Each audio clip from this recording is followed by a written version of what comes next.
しているのに我慢できないことを言うから天井の8-1アサシンの数を数えている間に終わりますから。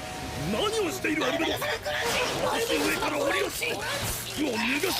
足を脱がす。So this is going to be my final thoughts on Dahlia. Frankly speaking, I think this is a very straightforward final thoughts video compared to a lot of the other final thoughts. If you would like to play Super Rig, which is we're gonna be saying you are somebody that invested in the Super Rig flagship back in version 2 with like Firefly, with a Fuke, with a Runmei, right, HMZ, whatever it's gonna be. I think Dahlia for E0 S0 +1 cost is definitely gonna be worth it for investment if you are not gonna be intending to play Super Rig.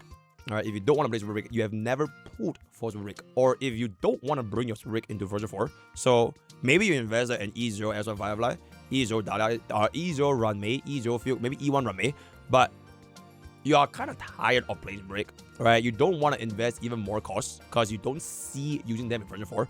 Now, I don't think there's going to be too much of a value for running Dahlia in your team. I have tried a lot of different setup with, like, for example, my $300,000 information over here. Alright, we tried out with all of the different Super Rig DPS as well as the non-Super Rig DPS. I think it just kind of goes without saying that for majority of the time, the value you're going to be seeing from Dahlia is pretty much going to be the main bros. And then maybe you want to run Xueyi. I think Xueyi was one of the most insane showcase that we actually managed to do for a very long time, but definitely nowhere near the means of like actually being a mass pool, not even close, right? So I would say that, oh shit guys, my mom is here. All right, chat, pause. I need a fetcher. Give me 5 minutes, I'll be right back.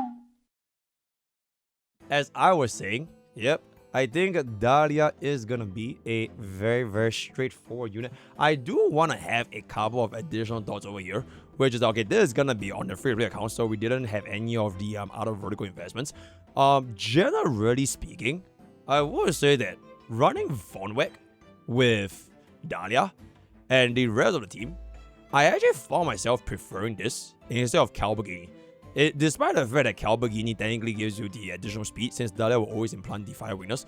But I noticed the thing with Super Rig is that their wave 1's first actions are very important.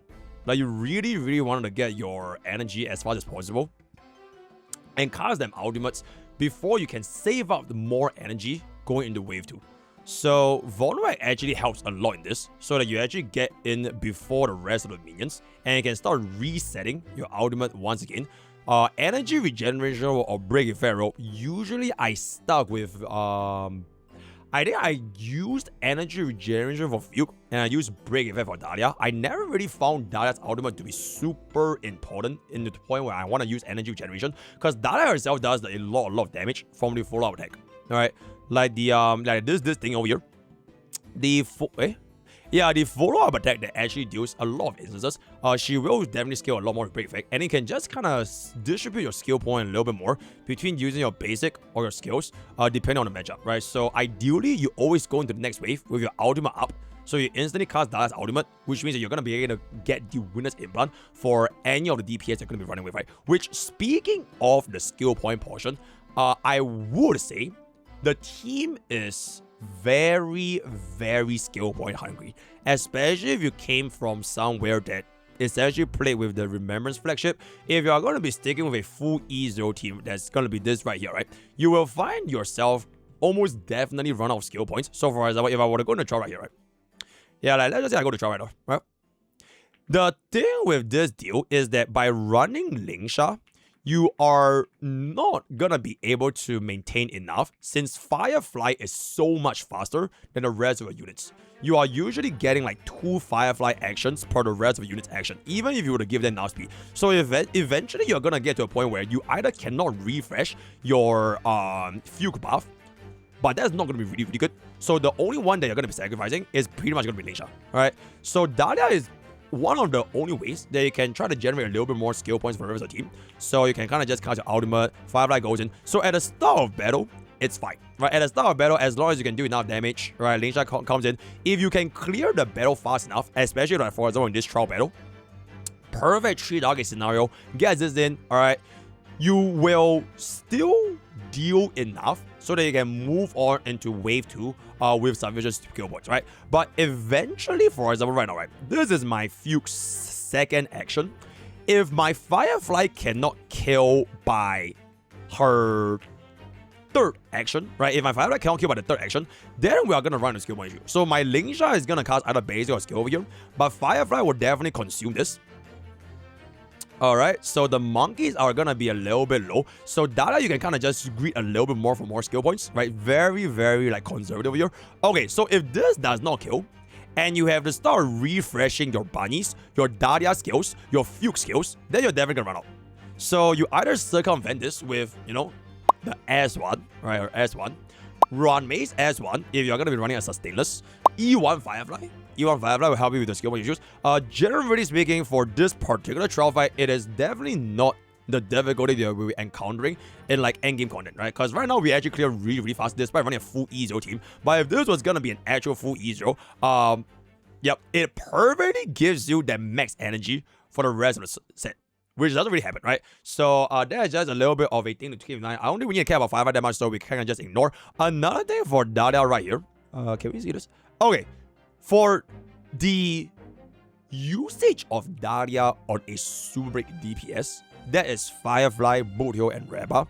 From all the testing that we have seen so far, right? It is not super straightforward where you just say that, oh my god, you know what? Firefly is just gonna be way better than Boothill or Akali, because the environment that we're getting right now, as of this moment for Dahlia, is definitely gonna be favoring Firefly. And I wonder why. Wait. And I wonder why, right? But the moment it sort of changes back into another world in which you can utilize their effects again, Dahlia is still gonna be a really, really good upgrade. So for example, if you are a Boothill main, and then you think that, okay, you know what, Dahlia can only give you the additional benefits if you're gonna run her with Firefly, and then you skip Dahlia, I think you are gonna be in a big world of problem, especially going into future problems. So for example, the best way to illustrate this was essentially our APOC Shadows playthrough that we just did with Boothill, doing the 38, potentially even 3900 clear at E0 S1, right? At E0 S1. So the main thing will ultimately still be about the environments. Rappa hasn't really gotten a very good environment to shine yet, but eventually if you can find a world in which it's gonna be a lot of different mobs, definitely still gonna be worth it as an upgrade going into the future patches. And the more accurate question to ask is, even if you're not a Firefly main, right, you are the other super break mains, who else would you pull instead of Dahlia if you still want to play super break in version 4? And I feel like the answer to that is that there really isn't a lot of options, because the time for super break as the main flagship is already over last year, right? So now they're just gonna drip down like slower and slower updates, a little bit similar to like mainly that's just like DOT. And I'm guessing for Remembrance, it's gonna be very similar. Maybe one new unit once a year. I don't even know how they're gonna update Remembrance. I don't even know if we're gonna have Remembrance in the future. But like this kind of stuff is like, if not her, then who else? So I would say, if, like I mentioned, if you want to play Super Break going into version 4, I think she's gonna be worth it as E0 as 0, completely fine without a single icon. If you run the skill point problems, S1 is gonna be good. But if you are done with Super Break, doesn't matter if it's Firefly, Boothill, or Rappa, and you kind of just wanna leave it away, then it is what it is, right? You can just kind of move on from the entire archetype. So to kind of close up everything, which is going to be my final, because I don't think there's a lot to talk about for this particular unit compared to, let's say, Cyrene. So one final thing I want to talk about is, okay, just I'll summon this characters to stare at you. Dahlia's future prospect, right? Dahlia's future prospect. I feel like at the end of the day, as a team comp as a whole, right? As a team comp as a whole, Dahlia and Super Break itself, they will always face two problems, which is one more than the usual HP inflation for the rest of crit DPS, and there is your toughness inflation. So despite the fact that Dahlia actually allows the unit to deal additional toughness bar, or rather Super Break damage without breaking the toughness bar, you still really want to break them. Alright, like you can't just use a Super Break team and expect there to be sufficient damage without breaking the enemy. So while she gives you a temporary solution to deal more damage before breaking, but you still need to break them anyways. Because if you are going to be up against an enemy where like you just cannot break in that spend of time, in that spend of action value, you might as well just use the crit DPS, the DOT, right? The fuck it, you can run like the archer, the free units, because all these things don't really care as much as to whether or not they're gonna be witness broken. And toughness bar inflation is just gonna be a problem that will always haunt Super Rate teams. Not to say that no other teams have no other flaws aside from HP inflation. So for example, if Remembrance gets a lot of like anti-healing, which technically we have it with Firefly, just it's not strong enough, or if we have like enemies that cleanse themselves from debuffs, there will also be ways in which your team comps will be countered. There will always be some way, like if the developers want to make a way to counter your team, they will make a way, right? So my only concern for Dahlia, as well as the entire Super archetype as a whole, is from the way that she's worded in the trace, where it's going to be tied to the fire weakness, right? You can implant a fire weakness to the enemy. The only real unit that actually gets the full benefit of the trace is basically somebody with the fire element. That's Firefly, right? Or maybe a next with the additional fire implant. So in the future, if they release another Super Break DPS, because you have Dahlia, then you pair Dahlia with the new Super Break DPS, would you go for the new Super Break DPS? And if you would, how much is the investments on the E2 Firefly? You know what I'm saying? Or if you went for like E1 Boothill or E1 Rappa. So the disparity of like power or other synergy between the new break DPS as well as Dahlia, I will want to see how they're gonna be able to cook that shit up, because on top of getting that new unit as an upgrade to Super as a whole, not just Dahlia, because your best teams are only as good as the DPS and the support, right? So if that unit cannot really function well enough, or at least give me like the future confidence compared to, let's just say, version 3 flagship, which is Remembrance, or the version 4 flagship, or whatever it's gonna be, then I don't really know if I actually can fully commit into this archetype as a whole, right? Especially because every single version does have a new thing, right? New paths, new everything. So that's pretty much gonna be my final thoughts on Dahlia. Let me know what you guys think in the comments video. Do you guys pull her? Are you guys gonna pull her? Are you gonna skip her? Big a boba? Selena Zone 0. Very, very good. Word of the day is gonna be yellow. Join this, join this, join this, join this. Use code BOGE with thumbs up, game subs, all of us. See you guys next time.